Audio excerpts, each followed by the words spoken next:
All right. A little bit different on a celebratory Hall of Fame week for Big Poppy. It is Scotty Dukes and Rubber Shoes, just the two of us. Yep. That's it, man. That's it. Unfortunately, we have a couple of guys down and out. We wish them all the best, both Timmy and Adam. I don't know if Adam's actually been officially diagnosed, but I know Timmy has. Unfortunately, Timmy has COVID. Adam's not feeling well. He's thinking he might have the vid. So we wish them both very well. But you got Scotty Dukes up here in Maine. And then, of course, my buddy Billy Rubby Shoes Corey hanging out. Both survivors of the vid. That's right. Yeah, exactly. Two survivors here. We'll have two more coming back for next week. But yeah, this is it's too bad too, because it's really exciting. I'm like super excited, super pumped for David Ortiz, and we have to start there. I don't think we would start anywhere else. Obviously, we're all wearing our Red Sox stuff. I got my 2013, one of the greatest postseasons performances in the history of baseball. Something I don't think will ever be duplicated. But yeah, let's kick it off there. Let's start with you, Billy, obviously, and what your thoughts are on an amazing announcement. Yeah, I was totally shocked when they were. Did you watch the announcement live? I didn't. No, I didn't. I had it on live, and I was texting as they were bringing it up, and they start reading that the hall where you have one player that's going to be coming in, and he was a huge slugger. And as soon as they said that, I thought A-Rod. Right. I thought it was A-Rod because of the pop on the test that was supposed to be anonymous. I thought for sure Ortiz was not getting in this year. Right. I thought he would get in, but I think they were going to discipline him for that one thing because, the writers are holier than thou, and they feel that they're above everyone else. So when they started saying 3 championships, I'm like, oh my God, it's Ortiz. I got teary eyed. I'm a very emotional person. My wife's like, are you crying? I'm like, yep. Sure am. I was out of left field. I was not expecting that at all. I not first ballot. I talked about this with some friends too. And I was like, I kind of expected him to make it. I kind of expected him to be there, right? But not first ballot. Definitely not first ballot. And for him to make it, and the fact that A-Rod didn't make it on first ballot. Close. And yeah, no one else was even close. Nobody else was even close. And we'll get into the voting and those, in a few minutes. But the fact he made it first ballot, I was over the moon happy too. I was like, that's amazing. Definitely didn't expect it. Loved the video. I'm sure you've seen it. Ortiz with Pedro and a bunch of family and friends, but Pedro being like right behind him, and just, I love that. That was awesome. And he obviously gave a ton of respect to Pedro and during some of the calls that he had with the media and things like that too. And but his reaction was priceless, man. Yep. Just to get that call. His shirt though, can we talk about that for a second? We don't have Timmy here for that, but we have to talk about that shirt. I mean, I'm like borderline love and hate of that thing. I mean, I love it because he can pull that off and it's bright and whatever. But also it's really bright and whatever. It's like, holy man. Yeah, I was watching it on MLB Network, and they did the announcement from the hall there, and then they went straight to Big Poppy down there into the Dominican with even before they went to interview him, they showed them, and Pedro was hilarious as usual. But I so shocked on that and so happy for him because he definitely deserves to be there. And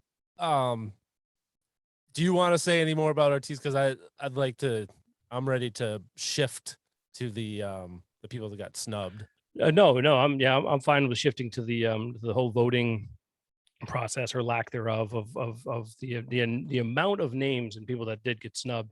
Let's absolutely. I'm totally ready for that.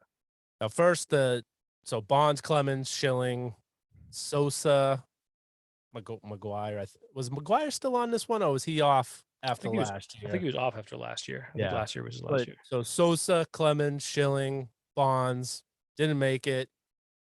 Sosa and Schilling were borderline anyway, so I'm not really mad about that. But Clemens and Bonds should be in the Hall of Fame. The whole thing where you're the best against your generation, your era that you played in, and they weren't testing back then the way that when they started and did that anonymous test and then realized how many people were doing it, then they were going to start testing for real. They didn't test back in the 90s or the 80s, and I'm sure there were people in the Hall of Fame that were doing stuff. They just never got caught. They didn't get their packages found at someone else's house, delivered for your wife and stuff like that. So I guarantee, I've always said there's no way in hell Ricky Henderson didn't do something. Oh yeah. He was on that Oakland A's team where Canseco and McGuire, and I'm like, okay, yeah, he definitely did. He's in the Hall of Fame, and he deserves to be. He's the best stolen base guy out there. But where the writers just they popped, or they didn't even pop, so they never popped on test. McGuire and Sosa and Bonds, it was all the stuff that came out behind the scenes about them, and where they feel like they're the police of the Hall of Fame. They're not going to vote them in. Like Shaughnessy didn't even vote Ortiz in. No, I know. And he posted something. I'm so sick. I was like so sick to my stomach that, that he didn't vote him in. I didn't even read it. I couldn't bring myself to read it. I was so just pissed that I'm like, really? That he voted for Jeff Kent. Yes. Yeah. Right. But I'm like, he drives me nuts anyway. I'm not surprised by that. Shaughnessy's just a world-class dick, but so are the rest of these writers. I thought you nailed it on the head. It's that unholy of thou or whatever, you know what I mean? Like, we've done no wrong in our lives, ever. You know what I mean? We're perfect, but it's on top of that. You're talking about baseball. One of the things about baseball, the unwritten rules, which, by the way, no other major sport has more unwritten rules and crap and stuff like that than baseball does. And a part of that is cheating. Like is doing these things that, like the spitballs or whatever, you know what I mean? The tar and all that stuff, the stuff that they've done before, not even talking steroids, like the previous eras, like you said, all these guys that are in the Hall, they all did stuff. They all did these things. And, with PEDs, with the steroids and stuff like that, yeah, it's not, we're not like condoning, like, go take drugs, kids, maybe you'll make the Hall of Fame, maybe they'll change it. But that's not what we're saying. Where it's more of, these are world-class, they were world-class players in their sport, and they were dominant. I mean, it's almost tragic that Bonds, A, doesn't even get in the Hall of Fame, or B, never won a World Series. I think he only went to, did he go to 2, maybe 3 in his time? I think with Pittsburgh, and then I think one with both, and the Giants, obviously lost to the Angels with the Giants. But yeah, it's like, and then you got Clemens, and Clemens, actually, I'll read it here. I did save there. He tweeted something earlier, which I thought was pretty interesting. I'll kind of paraphrase because it's somewhat long. Basically, he's just said that, he wanted to give a statement, and the statement is that him and his family put the Hall of Fame in the rearview mirror like 10 years ago. And he's like, I didn't play baseball to get into the Hall of Fame. I played it to make a generational difference in the lives of my family, then focus on winning championships while giving back to my community and the fans as well. I mean, some of that's going to be like PR stuff because, Clemens was. I saw that. I like the way that he did it, where he came out. And I mean, obviously Bonds has been like super seclusive since he retired anyway. He was done with the media after the home run chase and all that. But I like the fact that Clemens did come out and at least acknowledge, like, hey, appreciate all the support, appreciate all the love. I'm just over it. I don't care anymore. This isn't going to like define my life or define my baseball, legacy. And that's, at least I'm happy he did come out and officially say that. I'd love to hear something. A part of baseball. He's come up here for some celebrations just recently. And he's been a part of the Houston Astros down there. I think he helps in spring training some. And he's been around baseball, and I'm glad that, he doesn't let this get him down and seclude him from the game that he loves, obviously. And where the So the Schilling thing, like I said, he's borderline anyway, but he definitely didn't make it because of his comments last before last year, and then last year after not getting voted in, he told them not to vote for him, and he got less votes this year than he did last year. Yeah. Yeah. Well, But with him, I think it was like too, because he was also like a part of that, like David Ortiz camp around like that never really got popped, but kind of got popped, but was kind, you know yeah, what I mean? Like, right. it was like that mysterious test, positive test that happened. He was kind of like around. I feel like he was in that camp, but yeah, he ruffled so many feathers. He was not. Became a popularity contest. And that's all it really is. Because if you digged, so because of social media, you have more things that you can say stuff wrong on, that people could be like, oh, I can't believe he said that, and I'm not going to vote for him because he said that. They didn't have that with the guys like Mickey Mantle Right. and Babe Ruth, and they're known to be big womanizers back then. And I'm Mhm. sure if they could dig in and find out about that, but they were all buddy buddy with the writers back then. So there's like, hey, if you don't tell anyone, I won't tell anyone this and that, I got your back, you got my back. And that's, they were friendly with them. And that's another thing, they with Jim Rice, he wasn't friendly with the writers, so that they kept them out. He didn't, and I'm pretty sure he got in with the Veterans Committee, He did. right? Yeah. Yeah. Yep. And so I I I hope that Clemens and Bonds both get in. I've always wanted Pete Rose to get in because I think that um getting in as a player is what you did as a player on the field should be your merit to get in the Hall of Fame as a player. Like if he gambled and when he was a coach, then okay, don't put him in as a coach. But as a player, Pete Rose deserves to be in the Hall of Fame. A-Rod, I was shocked at the 34%. And then it made me remember that he did have a big steroid scandal there. And so he might not get in. He got suspended. Was it a full season that he was suspended? I couldn't remember if it Uh, was a full or if it was like half a year or something like that. I can't remember what it yeah, I was. think it was the 90-day one. Oh, is that what it was? Okay. Yeah, I think Yeah. it until last night I totally forgot about it. Yeah. And so I'm thinking he's probably not going to get in unless more of the old school writers drop out and more of the new that the new school writers seem to be doing it based on analytics. Mhm. That's how they're voting.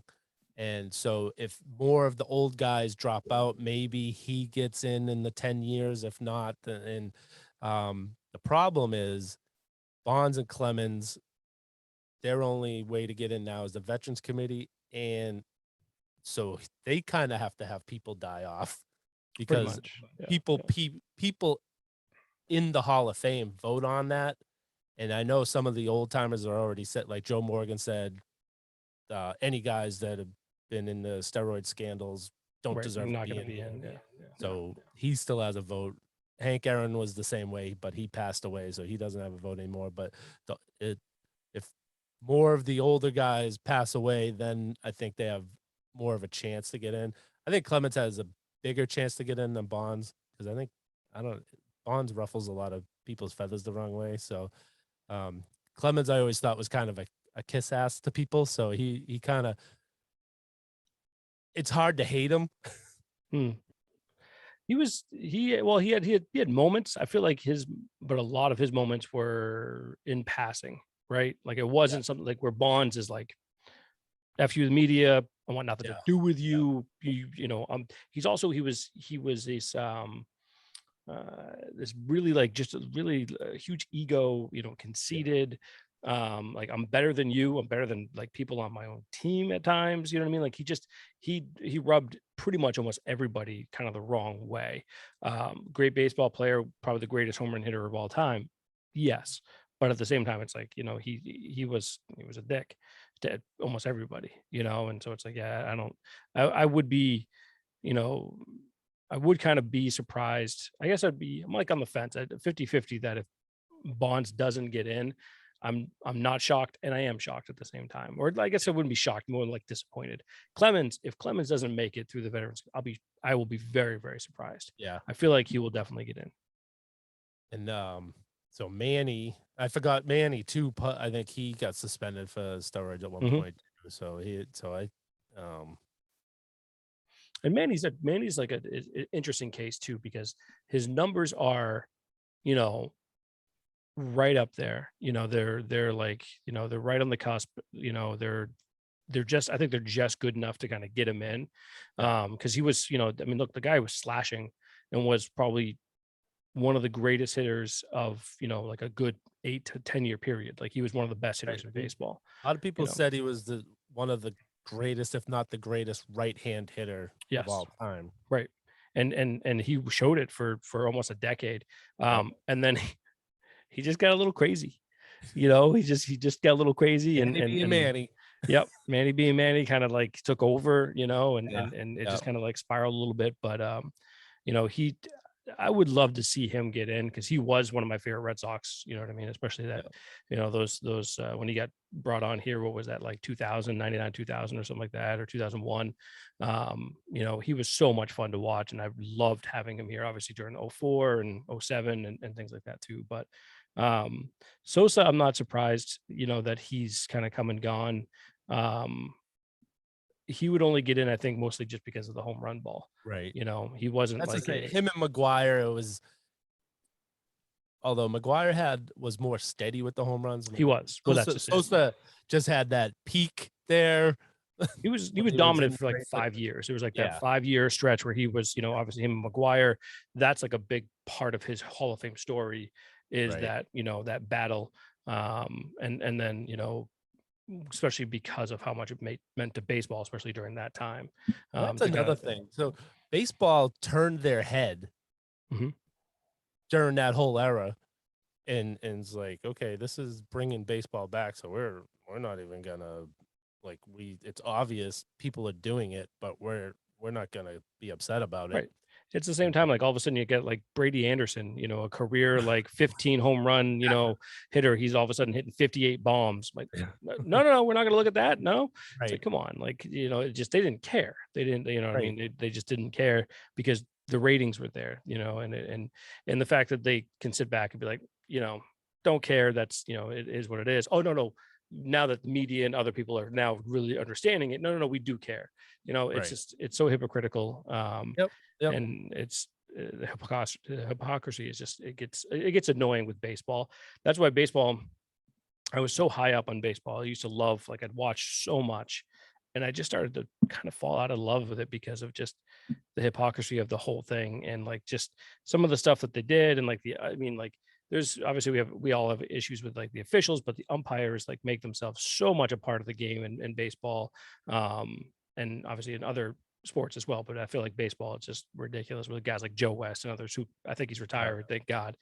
But yeah, it's just it was such a hard time for me to kind of fall back in love with it too. But you know, it's Yeah, it's been definitely changed with me. It's still my number one sport because it's always been since I was a kid. Mhm. That was the number one sport. But it's definitely changed. Like my first fantasy sports that I did was baseball, and I don't do that anymore. Right. Because it would it's not fun to follow the whole league anymore. Right. Basically, I love having it on the radio, well, on the speaker nowadays, streaming on the speaker out in the backyard by the pool. Love having baseball on and just chilling out and listening to the game out there. It's one of my favorite things to do. So that's a big reason why I still love baseball. But it's so well. A lot of like basketball is really hard for me to get into. Although with Tyler getting into it so much in the last couple of years, I've got into it more. Like I used to be strictly just watch the Celtics. That's it. I didn't watch any other games. But now with like Tyler gets into it, and he'll send me the stuff on Instagram from other games, and he knows that I can't stand LeBron. So whenever he does something that he screws up, he sends me that stuff. Makes my morning when I wake up in the morning and see something from him, and you know LeBron did something bad the night before. I'm like, oh, that made my day already. Right.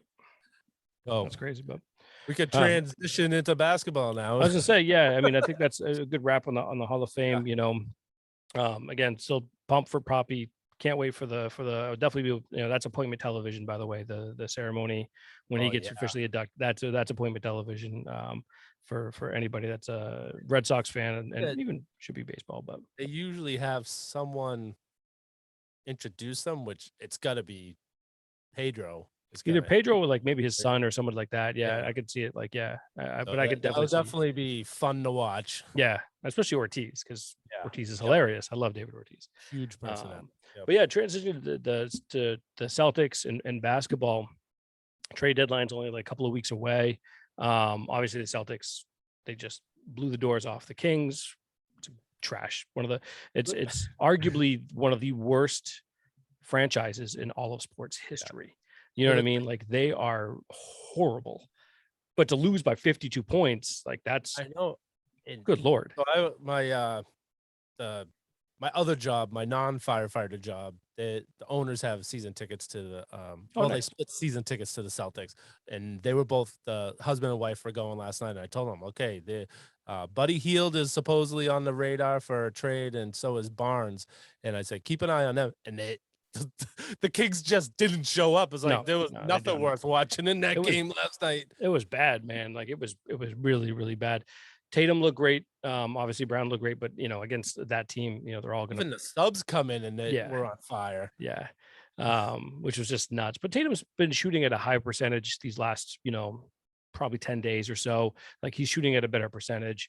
The game that they started, the Portland game was just, that right there to me was like a picture perfect of like the Celtics season. Like, they had moments where they should have won the game. They also had moments where they just didn't know what the hell to do and just kind of blew it away. I'm like, you're losing to a Damian Lillard-less Portland Trailblazer team. They're they've only won like 18 games or 17 games this year. Like, really at home, like, come on, like, there was just no excuse for it. And then of course they bounced back against them. But outside of that, they've been playing a lot better. But what I'm hearing from a trade perspective is what they want to do is they want to shuffle. J and J aren't going anywhere. So Tatum and Jaylen Brown, they're not going to go anywhere. Everything that I'm reading now is that they want to just shuffle some of the pieces and create some cap space, not necessarily for like a big trade this season, but for something during like so they could bring in some free agents during the off season. Yeah. I don't know who that is yet. I haven't like really dug into that. Maybe I'll do it for next week's show, but what they, kind of what they did when they brought in Bol, and the other kid, when they got rid of Herman Gomez, is like just basically freed up like $4.5 million of cap. Same thing. What they're looking to do is move around like a Marcus Smart or an Al Horford, a Jason Richardson, to move, or Josh Richardson, not Jason Richardson, Josh Richardson, to move those guys around to, again, free up some cap. Also, to give the young guys, and I'm really happy I read this, to give the young guys like Peyton Pritchard, Romeo Langford, and obviously Naismith as well, some more minutes. They're woefully under 20 minutes a game right now, all three of them. Yeah. And Rowe's actually been, he's been putting up double digits for the last 4 games now, including last night. He's been scoring and looking a lot better. So I'm like, yeah, it's about time. You have to fit these guys in. You moved all these pieces. You did all these things. You drafted these guys just for them to sit on the bench. It's like, that's not what you're supposed to do. You're supposed to have these kind of, these kids need to play.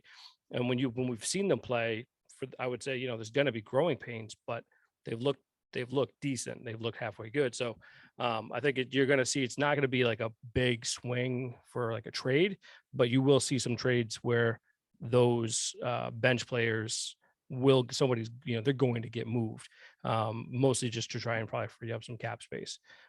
So we'll see. But the team that I'm hearing from Marcus Smart right now is Dallas. The other person that I'm hearing, this will be interesting. I don't know how this would work, but because of Smart's salary, right? And this was like, I don't know if this is going to happen or not, but because of Smart's salary, there's a potential for a 3-team trade with the Hawks getting involved, so that Smart would end up in Dallas.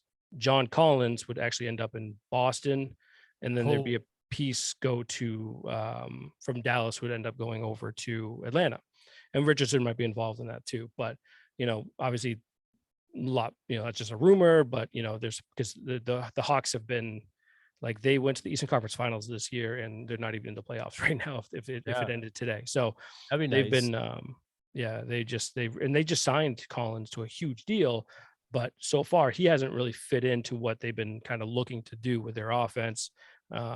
So yeah, I don't know. We'll see what happens. Yeah, That to that me was, would actually be a big, that would be yeah, a pretty big swing, to get a stretch forward that can run the floor, can play a little bit of defense. You know what I mean? Can leap out of the gym too, and can shoot the three. So I don't know. We'll see. We'll see what happens. But yeah, I'll like be only honest a with couple that. of weeks. Tyler and I in the last year's off season, that was one of the guys we were hoping that the Celtics would get was Yeah, I'm a big Collins. John Collins fan. Yeah.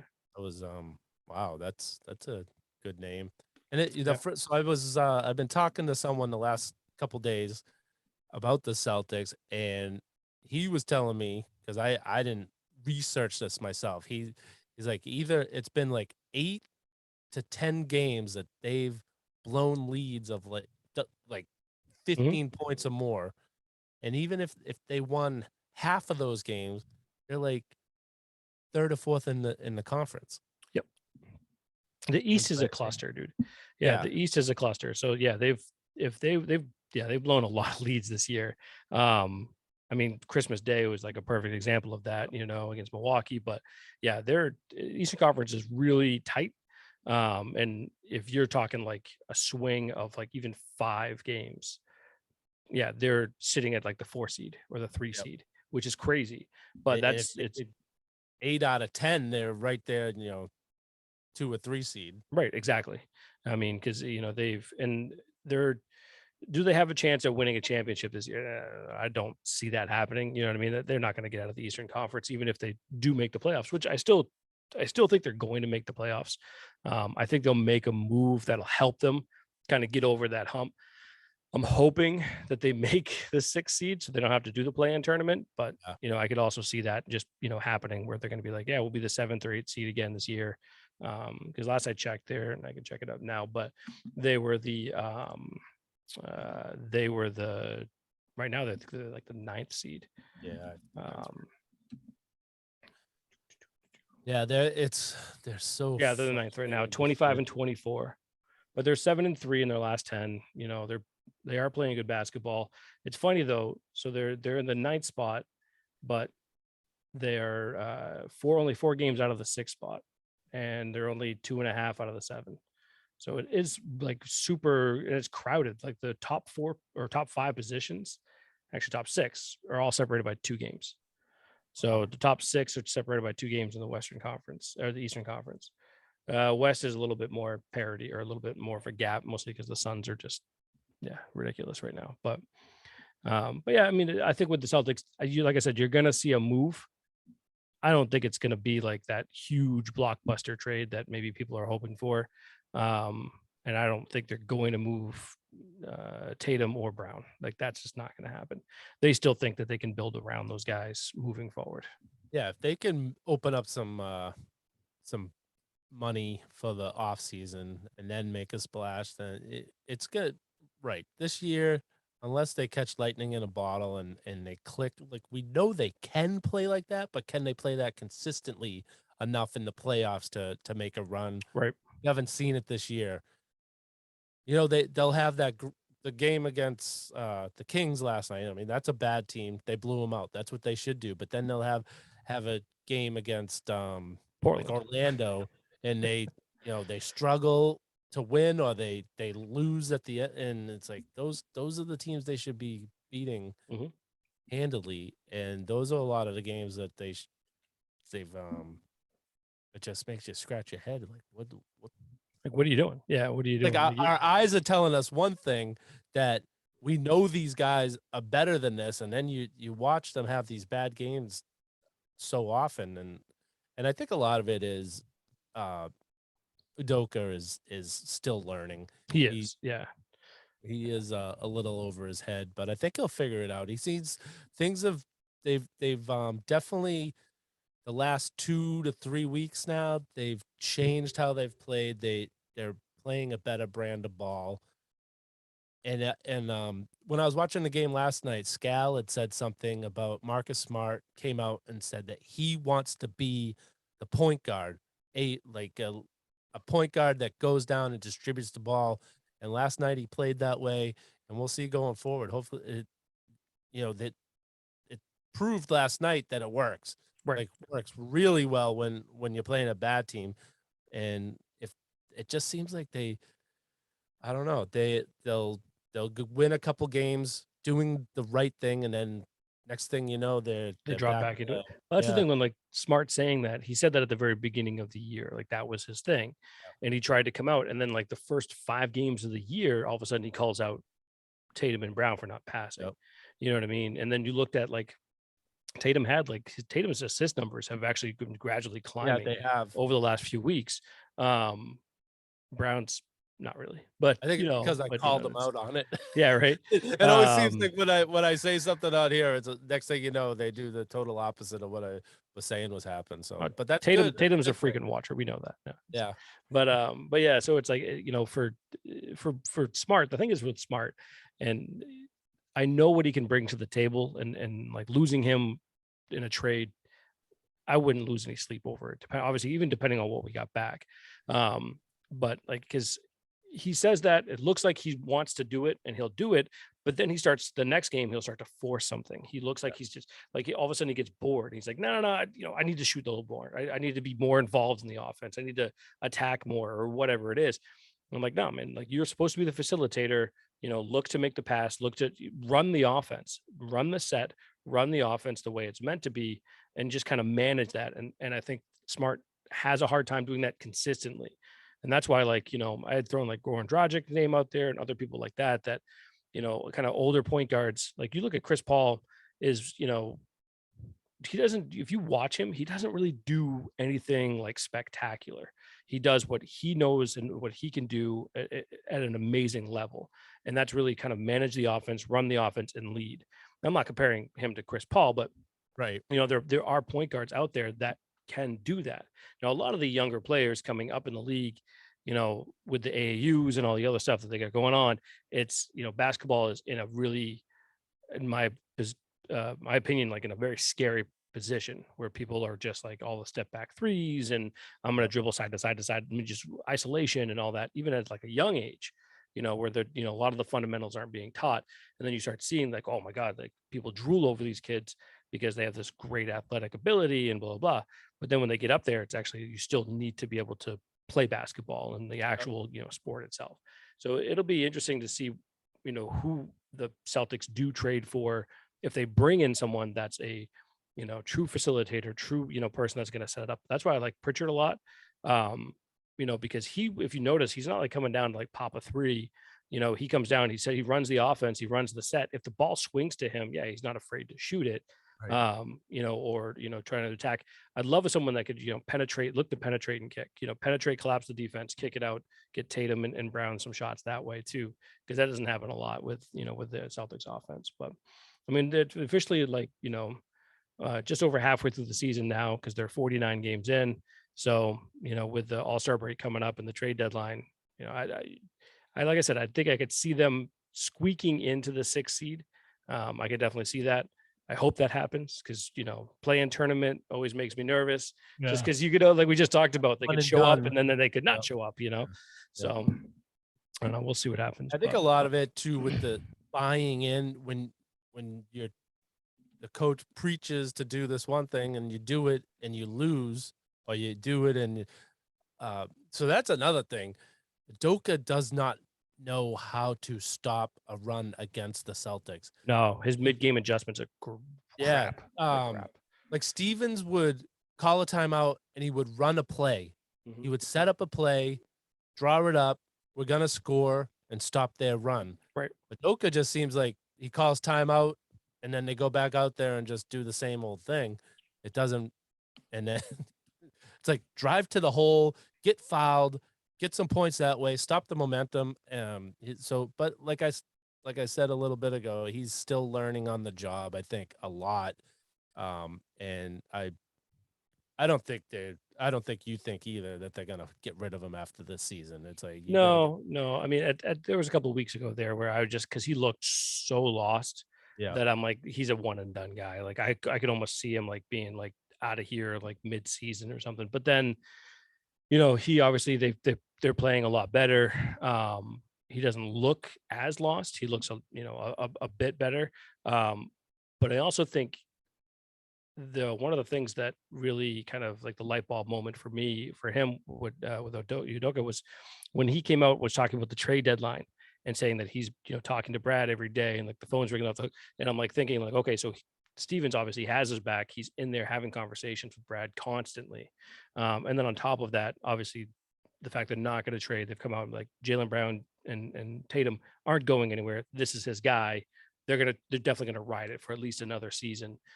Now, if we're here next year and they're still hovering at 500, yeah, there's going to be some tough decisions to be made. But it's hard to do that because okay, you blow it up. You have two guys that at top 20 in the league. It's hard to replace them. So, like I've been preaching blow it up, but there's really you can't because you're not gonna get what you want back. Right. Equal. I mean, like if you're trading a star because it's not working, well, you're not going to get as much back for him as what you think he's worth. So, right. You have the closest thing I could think of is still young enough. Yeah, well, that's just it too. Yeah, the closest thing I think of is actually the kid that just played the other night, which like that was a conversation people were having was like Brown for De'Aaron Fox. You know what I mean? And I was like, I still wouldn't do that. Yeah. As much as I do like Fox, he's one of the fastest point guards in the league. The kid's young, he's got a lot of talent and stuff like that. I still don't get rid of Jaylen Brown for him. And like you said, I don't know if there's somebody out there that would actually make, that trade or make that move where you're actually receiving something that's actually worth it. And that's why I don't think you see the Celtics doing it either. Right. But anyway, so let's move on to the Bruins though. I wanted to chat, about them. Obviously, Tuukka's back. He's now had what almost 2 weeks under his belt back in the league. Played 4 games. He's 2-2. He's had one really bad game, one kind of bad game, and 2 good games. So he's his first game that he played, he looked really good. So I was like, oh wow, he has no rust on him. And then the next game, he gave up the 5 goals in the first period. You're like, it was really bad. Okay, maybe he does have some rust on him. Yeah, although like the first goal he gave up the other night wasn't his fault. It was the defense has been playing really bad. They've been turning the puck over constantly and they've been getting 2-on-1 breaks on him. But then after I said that, I was arguing with my wife. I'm like, they're not all his fault. It's like, and then the one that just hit him in the pads and trickled through. I'm like, okay, that one was his fault. Yeah. So I think he's still definitely shaking the rust off, and they're gonna need him. When I looked at the standings today. The Bruins are the last wild card team in the Eastern Conference. I'm like, okay, that's good. And then I saw what their points are. So they're playing Colorado tonight, who is number 1 in the West, and the number 1 in the East is Florida with 63 points. Bruins have 50 points, right? And they still have some games in hands against some teams, but not a lot of teams. There are actually some teams out there that have played less games than the Bruins, so they need to keep winning. Like they came out of the break, they think 2 or 3 losses now, and so they probably had 7-3 or something like that since the COVID break. So they're playing well. They just got to keep it up because they would really have to have a bad slip up to fall out of the wild card spot. Yeah, and I think they were 6 points ahead of the Red Wings. 8 points. Okay. Yeah, the Red Wings have 42 and Bruins have 50 right now. Yep.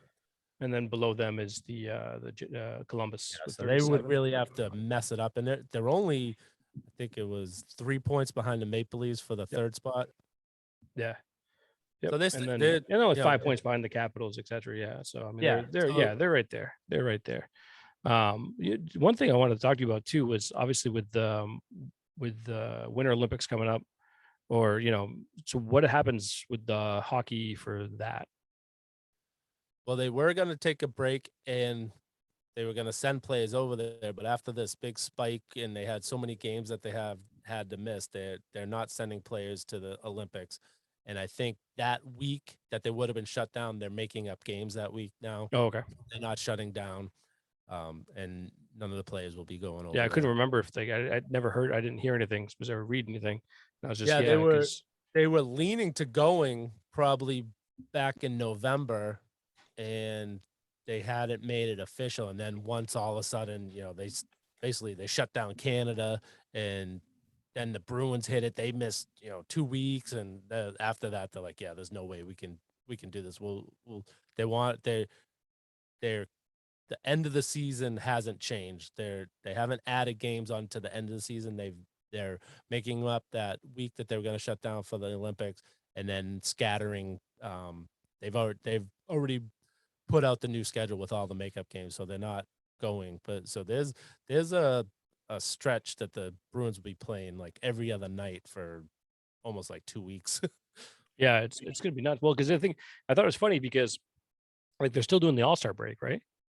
Yes. Yeah, so they're still gonna have the COVID break, because that's what I was thinking. Like, are they gonna have the COVID break, the All-Star break, and then the winter, like the Olympic break? I'm like, there's no way they could do that. So, but yeah, it's because I really enjoy watching them. Like when they had the World Cup of hockey, when you get the best of the best. It's I mean, it's a nice story. Like back in '84 when they won it all, and with the young guys, and but it's nice watching the best players in the world play. Kurt Russell coaching, it was amazing. Yeah. Love that movie, man. Miracle is awesome. Oh yeah, yeah. Miracle is freaking one of my favorite sports movies. Yeah, it's so are they sending? Did they cancel the hockey altogether in the Olympics, or are they just sending amateurs, college players, and guys amateurs, from guys from the minor leagues are playing? Yeah, gotcha. Cool. So I'm looking forward to the Olympics, though. I really am. I love the Olympics, especially Winter Olympics. I find myself watching curling a lot just because it's fascinating to me. Especially female curling. Yeah, exactly. Kind of like the beach volleyball in the Summer Olympics. That's right. But yeah, I can't wait. Looking forward to that. I'm the only one in my household that enjoys the Olympics. Oh, really? I've always enjoyed it, and I can't. Yeah, Amy loves curling. She loves it. Can't be bothered with it. Oh, really? Yeah. No, we dig it. We like the Olympics. We'll like Summer Olympics, Winter Olympics. We check it out all the time. You know what I mean? I like it just because it's always fascinating to me. You know what I mean? Like it's because it's just most of the time it's like that single you don't, it's not a team sport like skiing and like doing the slalom or whatever it is, all that stuff. It's just like you're going against that. It's freaking nuts. Put all these years into that one. Exactly. I mean, some of them get to do multiple Olympics, but a lot of them it's that one year and that's it, and all the work they put in to make that one chance. I love all the stories, like I said. So in this household, I always watch all the stuff that most households, the females, watch. I'm the one that watches the sappy stories and cries, and I'm with that with the Olympics. So but I've always loved the Olympics as far back as I can remember, and I love that like every other year now that you get the Summer Olympics, so it's every 2 years instead of back when I was a kid you had to wait every 4 years, and so you figure back then it was the Winter Olympics was every 8 years, and then the Summer Olympics was every 8 years. It was nuts, man. It's like it was brutal. Yeah, it's crazy. I'm happy now that it's like every 4 though. Yeah, I agree. Yeah, makes a big difference. It'll be interesting though because we just had the Summer Olympics like last year because of the COVID and all that.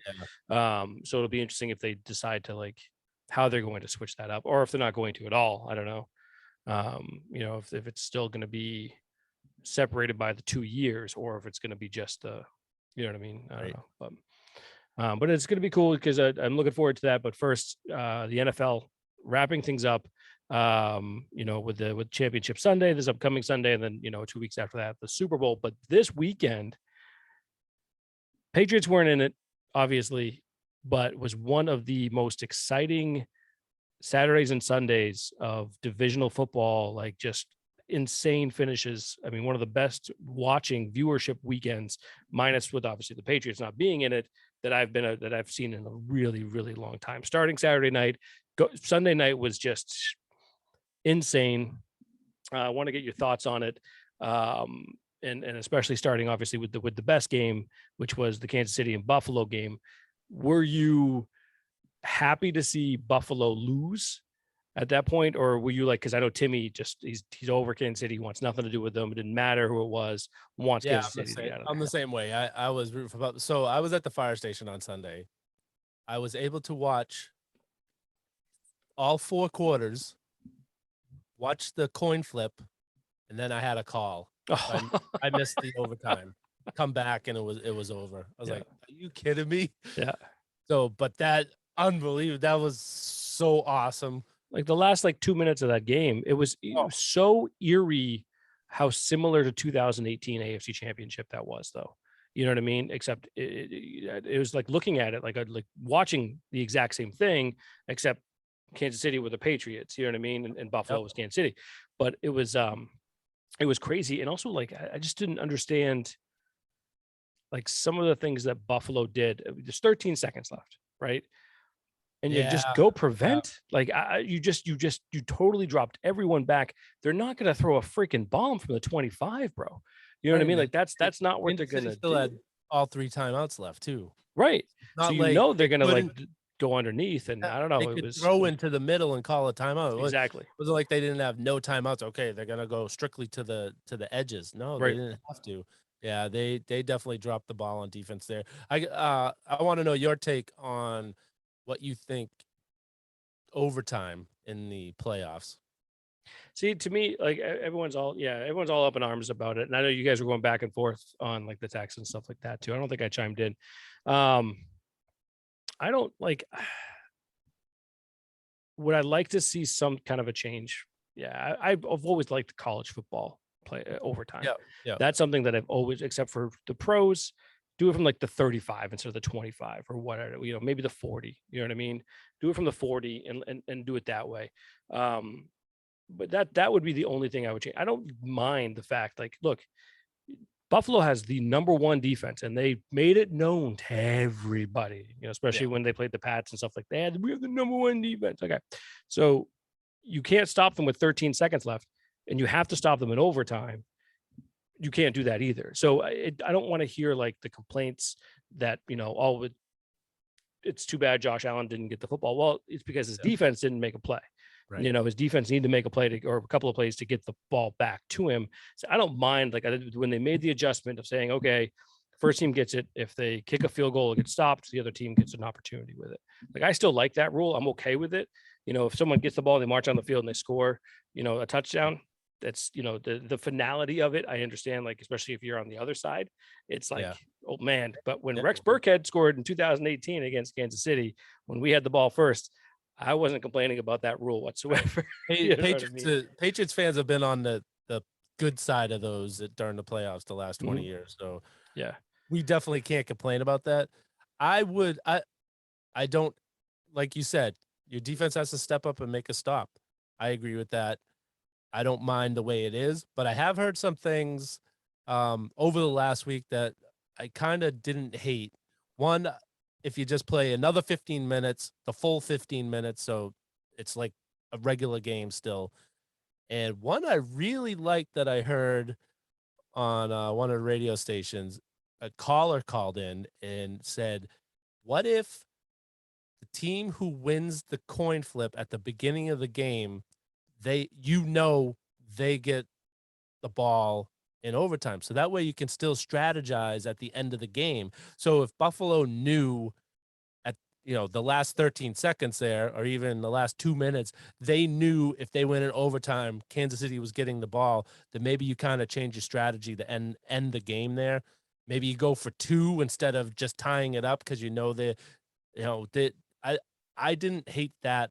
I would kind of like that, because then you can go for 2 because you're not getting the ball first, and try and go for the win right there. I wouldn't hate that. Yeah, I see what you're saying. Yeah, that's not a bad idea. That way, you can. It definitely goes into informing giving the coach more to think about. Yep. Though you do miss out on the Matt Hasselbeck moments. We want the ball and we're gonna score. No. Yeah. They did score, but just. Yeah. Not quite that. Not quite the way you thought. Al Harris, just took that one back. But yep. But yeah, I mean, I don't mind the way that it's set up right now. I really don't. It doesn't like it's not like one of the things where, there's a lot of things in the NFL that still bother me. That right there is not like the top of my list.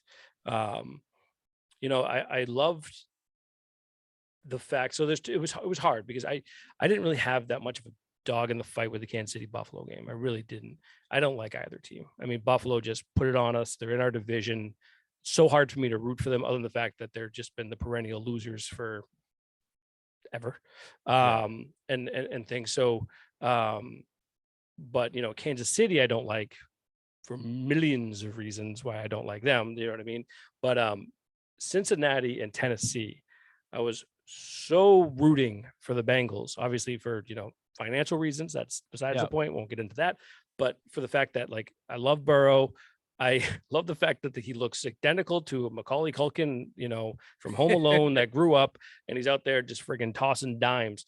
Love all that stuff. And I'm a huge, I just want to see, I'd love to see him and go into like what he just did in Tennessee, even though he didn't throw a touchdown pass. But the dude sat back there, got sacked, I think 9 times. It was like 9 or 10 times, which is an NFL playoff record, and still threw for over 300 yards and led that team to a hell of a win. The best part though was, and I'm sure you've heard it by now, the Evan McPherson, the kicker, when they got the ball and they called the timeout and he turned to the bench and he goes, well, I guess we're going to the AFC Championship, and just walks out there and nails the kick and they call it a day. I'm like, that's amazing. Like that is awesome. Also, they should thank the Patriots for him, by the way, because the Patriots actually traded up with Cincinnati to get Christian Barmore. And they actually ended up trading 2 picks. One of those picks actually happened to end up being Evan McPherson for the Bengals. Nice. And then like all 4 games ended on the last play. Yeah. Like, they were won on the last play in every game. Yeah. Amazing. It was awesome. It was awesome. Thank God, it so pulling for Brady to come back. And in the text I said, oh, should they make t-shirts 27-3? And not expecting it to even happen. And then all of a sudden it's like, oh my God, they're tying it up. And that they just let Cooper Kupp run wild. And did you hear? And the thing is, and I do want to talk about that real quick. And the fact like Tampa Bay right now is a hot mess. Yes. It's a hot mess. Like Brady's already come out. He's, super wishy-washy on retiring or not retiring. You're hearing stuff about the organization. There's a bunch of turmoil and stuff like that. You have the fucking head coach who basically came out and blamed the players on that last play with him, because he's like, it was a communication. They should have known what to do. Some players blitz when they shouldn't have, and some players, didn't blitz when they should have, and basically like totally pointing the fingers at the players. Essentially, I'm like, dude, it's on you. Arians does not take he'll take lots of credit, but taking blame, I feel like that's a problem for him. I feel like he does not like taking blame. Him and his weird ass fanny pack he's got going on there. Yeah. But I think he is the reason that Brady is on the fence. I agree. I think if for some reason Bruce Arians gets fired, I think Brady comes back. If Arians comes back, I'm not so sure. Although I'm still holding on to hope that, Brady said he wants to play till he's 45, and that would be next season. Mm-hmm. He turns 45 in August. So I'm hoping he sticks with what he's been saying for, probably close to 10 years, that he's been saying he wants to play to 45. And I hope he stays true to that. I want one more season from the guy. Even if they don't make the playoffs, I just want to see him for one more season. Right. Well, that's the thing too. Like he threw for over 5,300 yards this year. 43. He led the NFL in passing yardage and touchdown at 44. It's not like, and that's the thing too. He's always talked about he would retire either at around 45, or if he just couldn't play at a high level. Well, the latter right now is not the case. He's obviously playing at the highest level. And it would have been interesting too with that game, or even if the Tampa Bay would have been healthy or mentally healthy as well, if Antonio Brown was still around, or Chris Godwin was still around, if Brady had all of his weapons that he had for, I don't know, he didn't have Brown for the majority of the year, but he had Godwin for the majority of the year. I think he got hurt like in week 14 or 15 or something. But that would have been interesting to see what would have happened with that game, especially at home. But if I'm right now, I could see him walking away, mostly because of the family stuff. I could definitely see him walking away. The other part of it is too, I don't think you have. I think Adam's been watching Man in the Arena, as I have. I've watched the whole thing. Yeah. Oh, you have? Okay. Yep. Well, have you noticed episode 10 hasn't come out yet? because he's actually said that he wants to Brady and Chopra, I can't remember his first name, but the director, whatever, they said there's a few things that they want to either change or add or reflect on for that final episode, where, obviously with the, leaving of the Patriots and being in Tampa and that season with Tampa and all of that. So I'm wondering if they want to kind of, maybe they even want to put a bow on it. You know what I mean? Like, just man of the arena, that's the final one. Maybe that's, it's at the end of the career. It's the end of everything.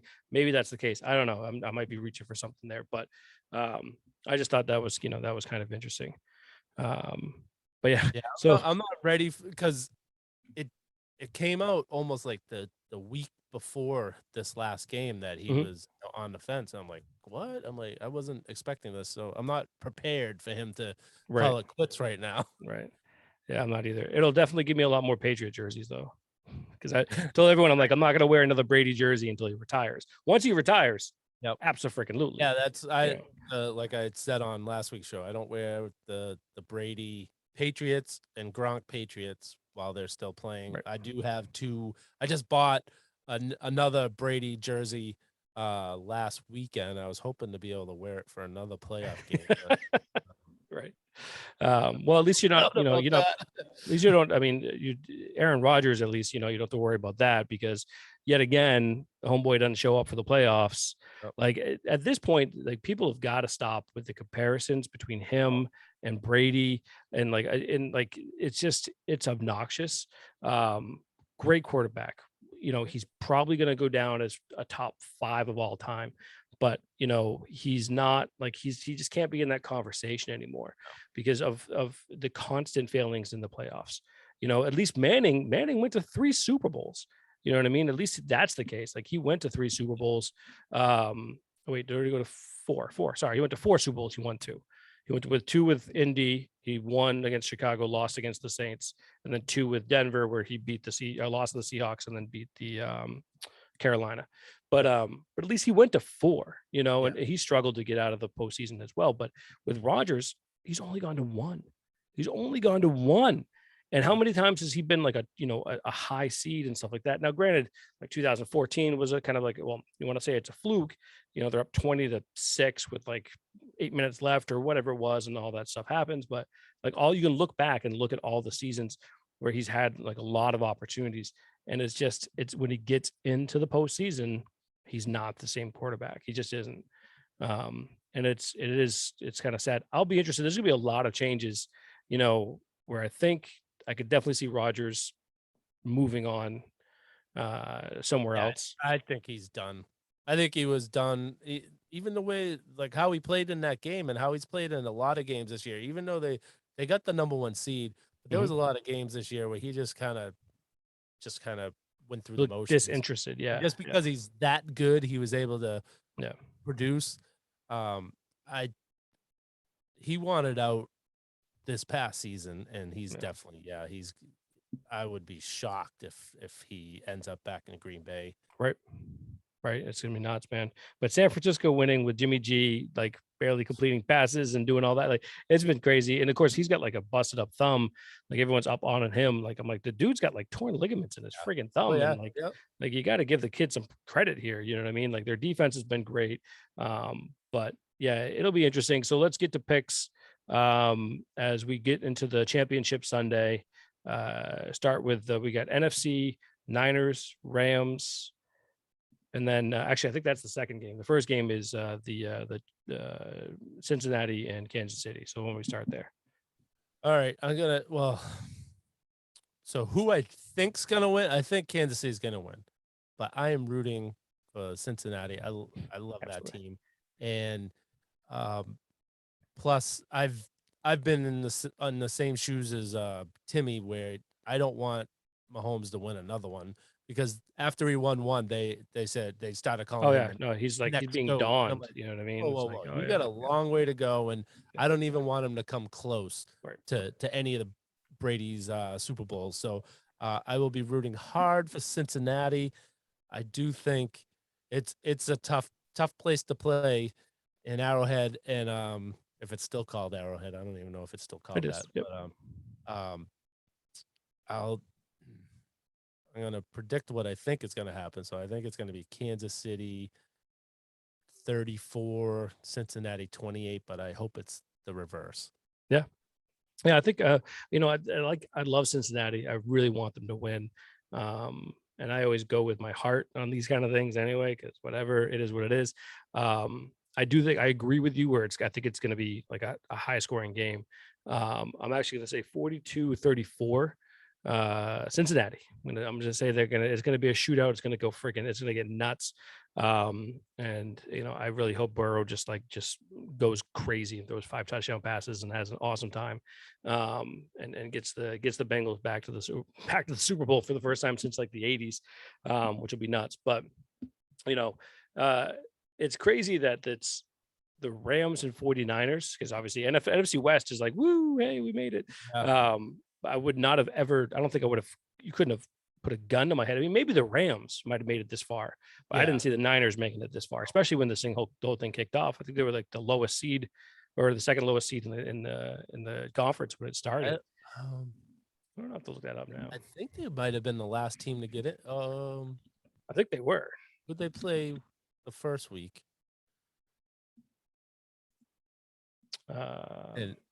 Who did the Niners play? They beat the Niners beat the Cowboys. No, so the Eagles were the lowest ones. That's who it was. Okay. Eagles were lower. Oh yeah, but the Niners are a friggin' 6 seed. The Niners are a 6 seed going in there. I mean, the Rams are a 4 seed, but yeah, it'll be interesting. So Rams or Niners. What do you got? So this is I have been thinking about this all week. Because in my head I say Rams no problem, but San Francisco beat them both games this year. Jimmy G, I think I heard this today, is 6-0 against the Rams.